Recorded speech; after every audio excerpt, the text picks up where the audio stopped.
তারেক রহমানের ভারত সফর নিয়ে ধোঁয়াশা যেন কাটছেই না। প্রধানমন্ত্রীর সম্ভাব্য সফর নিয়ে ভারতের রাষ্ট্রপতি ভবনে প্রস্তুতির ইঙ্গিত দেয়া বিবৃতি প্রত্যাহার করেছে দিল্লি। অপরদিকে প্রধানমন্ত্রীর প্রেস সচিব রয়টার্সকে জানিয়েছে, তারেক রহমানের ভারত সফর নিয়ে এখনো কোনো সিদ্ধান্তই হয়নি। সব মিলিয়ে তারেক রহমানের ভারত সফর নিয়ে আসলে হচ্ছেটা কি? কেনই বা ভারতের রাষ্ট্রপতি ভবনের ঘোষণা আসলো, আবার কেন তা প্রত্যাহার করা হলো? এটি কি ভারতের কোনো কৌশলের অংশ? জানবো আজকের স্টার এক্সপ্লেইনসে। প্রধানমন্ত্রী তারেক রহমানের ভারত সফর নিয়ে শোনা যাচ্ছে এক এক রকম তথ্য। দুই দেশের পররাষ্ট্র মন্ত্রণালয় থেকেও আসছে মিশ্র প্রতিক্রিয়া। বাংলাদেশের পররাষ্ট্র প্রতিমন্ত্রী হুমায়ুন কবির বলেছেন, তাড়াহুড়ো করে নয়, বরং দুই দেশের কূটনৈতিক আলাপ আলোচনা এবং সম্মানজনক আমন্ত্রণ প্রস্তাবের ভিত্তিতে প্রধানমন্ত্রীর সফরটি হতে পারে। অপরদিকে 19 আগস্ট ভারতের হাই কমিশনার দীনেশ ত্রিবেদী বলেন, তারেক রহমান ভারত সফরে গেলে সর্বোচ্চ সম্মানের সঙ্গে স্মরণীয় একটি অভ্যর্থনা জানানো হবে।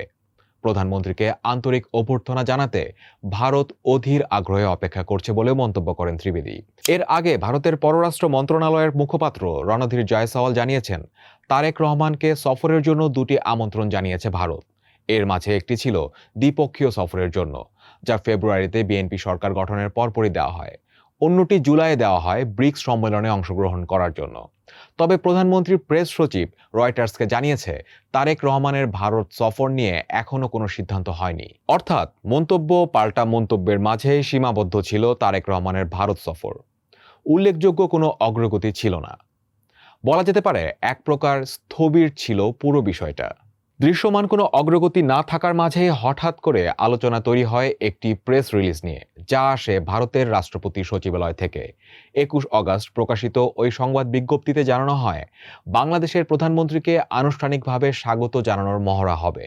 যার কারণে শনিবার ভারতের রাষ্ট্রপতি ভবনের ফোরকোর্টে চেঞ্জ অব গার্ড অনুষ্ঠান হবে না। দুপুর 2:25 ভারতের press information bureau PIB press রিলিজটি প্রকাশ করে। এই প্রেস রিলিজের পর থেকে উঠতে থাকে নানা প্রশ্ন। তারেক রহমান কি আসলেই ভারত সফরে যাচ্ছেন? কারণ প্রেস রিলিজটা ভারতের সরকারি মাধ্যম থেকে এসেছিল, কোনো গণমাধ্যম থেকে নয়।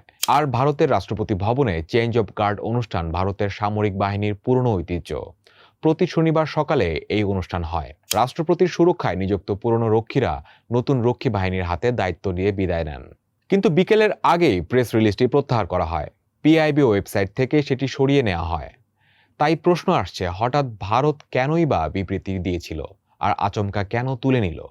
ভারত কি ভুল করে বিবৃতিটি দিয়েছিল, নাকি অন্য কোনো কারণে? একটি সরকারি প্রেস রিলিজ যে কোনো দেশের সরকারের মন্তব্য বা সিদ্ধান্ত জনগণকে জানানোর মাধ্যম। এটি হঠাৎ করে তৈরি করা হয় না। এর পেছনে পরিকল্পনা থাকে, সিদ্ধান্ত থাকে। এটি প্রকাশ করাও যেমন বড় ব্যাপার, আবার তা প্রত্যাহার করাও নীতিগত সিদ্ধান্ত। ভারত কেন প্রেস রিলিজটি প্রত্যাহার করলো, এ বিষয়ে ঢাকা বা দিল্লির কর্মকর্তাদের কাছ থেকে কোনো তাৎক্ষণিকভাবে মন্তব্য পাওয়া যায়নি। তবে এই বিষয়ে দ্য ডেইলি স্টারের সাথে কথা বলেছেন সাবেক কূটনীতিক হুমায়ুন কবির।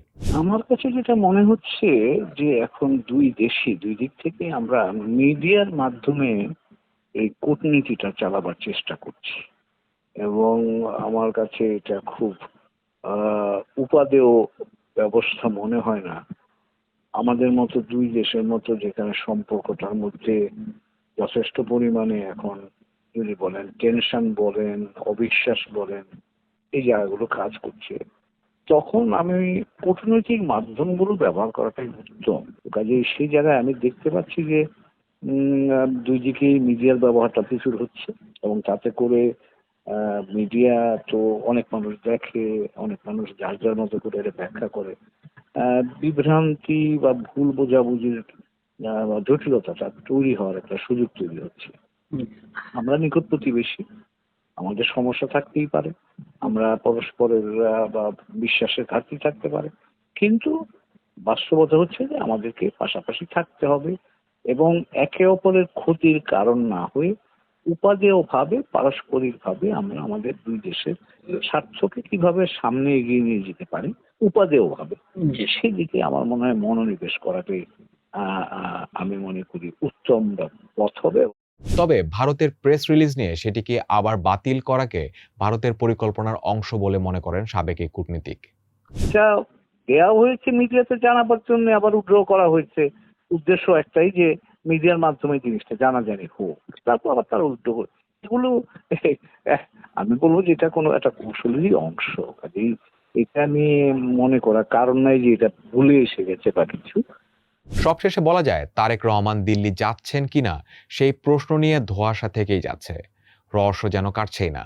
এখন দেখার বিষয় এই সফরকে কেন্দ্র করে তৈরি হওয়া কূটনৈতিক সমীকরণ কোথায় গিয়ে থামে।